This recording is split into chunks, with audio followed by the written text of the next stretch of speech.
Outro tema que gerou bastante discussão e polêmica. Os governos estaduais reagiram ao encerramento do Programa Nacional das Escolas Cívico-Militares pelo Ministério da Educação. Ontem, o governo Lula encerrou o programa criado na gestão Bolsonaro. Hoje, governadores de São Paulo, do Paraná e do Distrito Federal anunciaram que vão manter as escolas cívico-militares. Eu quero entender de vocês como é que vocês enxergam, então, essa decisão do Ministério. Porque o que acontece agora, pessoal, as cidades e estados, elas podem até manter as escolas cívico-militares, mas elas quem vão pagar tudo. Antes, o governo federal oferecia uma verba para que isso fosse feito. Como o programa vai deixar de existir, vai ser extinto no governo Lula, se os estados e municípios quiserem manter, eles que arquem com os custos. Alan Gani. Absurdo, né? Porque esse país que tem recursos para a educação, até se investe em educação, mas investe muito mal.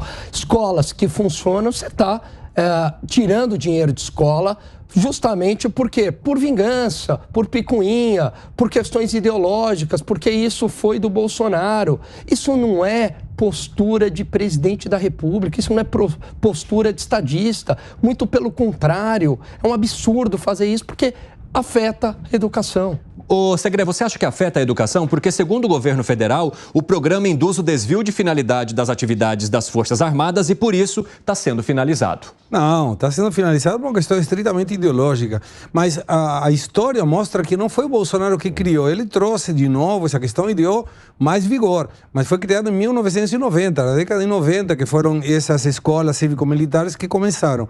Uma questão é simples de entender do ponto de vista do governo, com ideologia mais para a esquerda, que é que nessas escolas não se fala de ideologia de gênero, não tem adoctrinamento dos meninos e meninas que aí estudam, então isso contraria um pouco o projeto. Mas isso significa que nas outras escolas haveria ideologia de gênero, em todas as outras? Não. É injusto dizer que em todas as outras seria uma ideologia de gênero. Sim. Mas claramente nas militares não tem. Isso não tenho a mínima dúvida. E isso, de alguma maneira, incomoda. Piperno, como é que você enxerga e analisa o fechamento dessas escolas, ou pelo menos a saída do governo federal deste projeto que foi implantado durante a gestão Bolsonaro? Esse projeto era um lixo que serviu muito para empregar militares de pijama. Veja, escola cívico-militar não tem nada a ver com as escolas militares. Sim, exatamente. São coisas diferentes. As escolas militares mantidas pelas Forças Armadas são estabelecimentos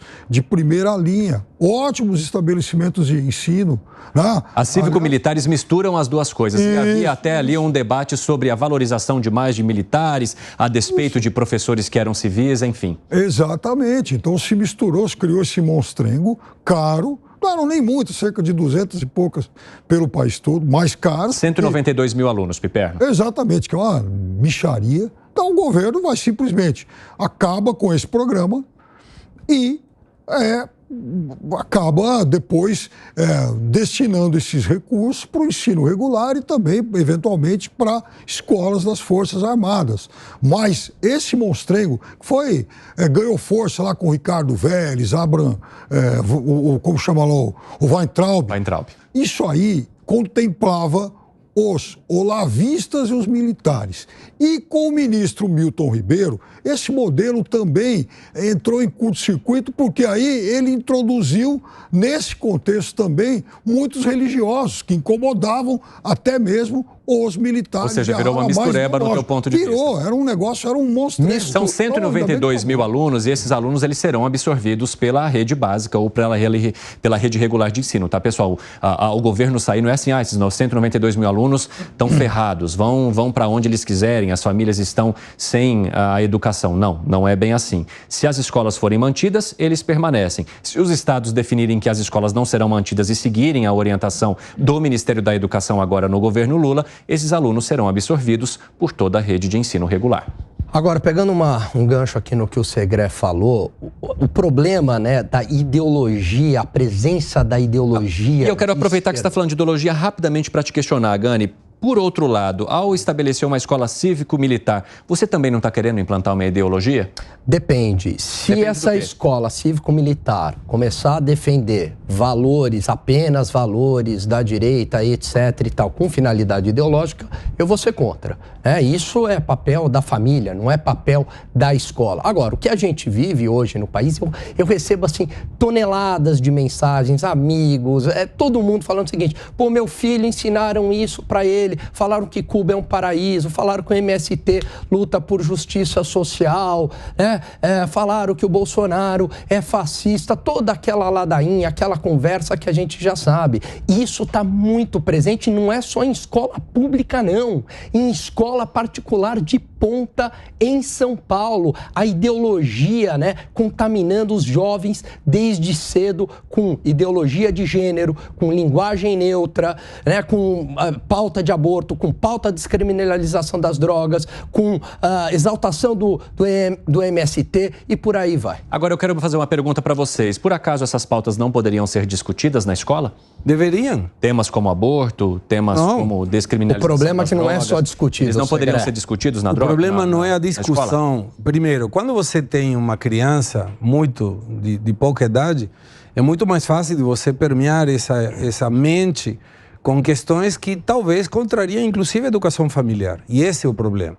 Quando tem uma pessoa que tem condições econômicas, se não gostar com a grade curricular, de trocar o aluno, seu filho, sua filha, para outra escola, tudo bem. Mas e se for da escola pública, como faz isso? Não tem como fazer. Então, esse contrário que seria, primeiro, seria uma vergonha para o governo se todas as escolas cívico-militares que está querendo fechar são mantidas pelos estados provinciais.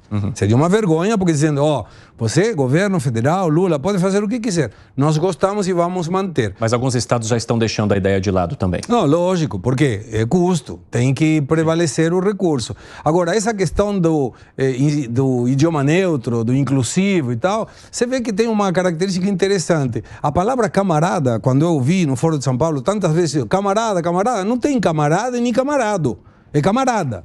Então, a ideologia de gênero só funciona quando compensa para eles. Agora, eu quero trazer aqui uma informação, porque os parlamentares de oposição, eles estão tentando votar a urgência para criar um projeto que torne permanentes essas escolas cívico-militares. Diante da decisão já do Ministério da Educação, você acha que isso pode avançar, Piperno? Eu acho que não tem nenhuma chance, até porque é o seguinte, essa turma está ficando cada vez mais isolada lá no Congresso também. Quer dizer, eu acabei de falar, partidos do Centrão estão migrando, estão deixando essa base extremista, a turma extremista aí, cada vez mais isolada. E veja, no final de semana, eu até citei aqui outro dia, o deputado Eduardo Bolsonaro, num palanque qualquer aí e tal, disse que professores doutrinadores são piores do que traficantes. Aí eu me pergunto o seguinte: será que os professores doutrinadores das escolas cívico-militares também, deputado, se enquadrariam nessa categoria, dessa comparação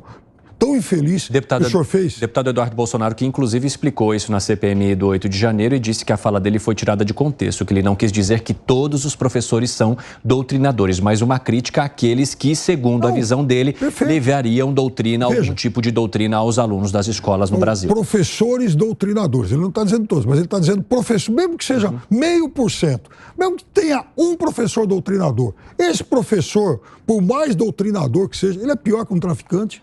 E não, eu concordo que não tem nada mais devastador numa família do que a droga. A droga destrói irreversível, destrói financeiramente, destrói as relações entre a família. E isso tem tudo a ver, lógico, com o tráfico de drogas e com o consumo que banca esse tráfico de drogas. Agora, um professor doutrinador também faz um estrago muito grande ao intoxicar o jovem cheio de ideologia, colocando ele contra os pais e, inclusive, muitas vezes, entrando para as drogas por influência desses professores que glamorizam a droga, que glamorizam o consumo.